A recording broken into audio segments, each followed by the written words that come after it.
De l'Union nationale des cultes et des différentes religions en France.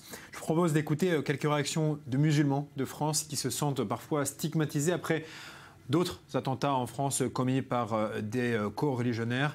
Écoutez ces musulmans de France qui ne veulent pas être assimilés à des terroristes. Adopter une terminologie religieuse pour qualifier ces individus. Donc je les appellerai terroristes et que terroristes par ailleurs, et non djihadistes et non islamistes, car au final ce sont des terroristes et j'étais à 100 mètres de la première explosion, donc la bombe n'aurait pas fait de différence entre un musulman ou un bouddhiste.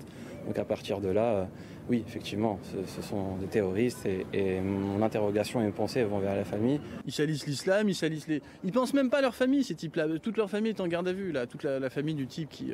Toute sa famille est en garde à vue. Est-ce qu'il s'est posé la question de se dire, tiens, toute ma famille va y aller pendant 4 jours, ils vont peut-être aller en prison, ils vont peut-être... Il a sali sa famille, il a sali les musulmans, il salit la communauté, il salit tout le monde.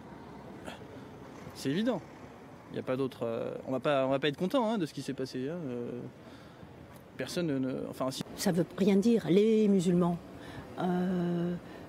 Pour moi, ce n'est pas une question des musulmans. Moi, j'ai une définition très précise de cette question. C'est une question de police et de terrorisme. Je répète, de police et de terrorisme. Les personnes qui vivent en France, quelles que soient leurs origines ou confessions, ne sont pas directement impliquées, je pense.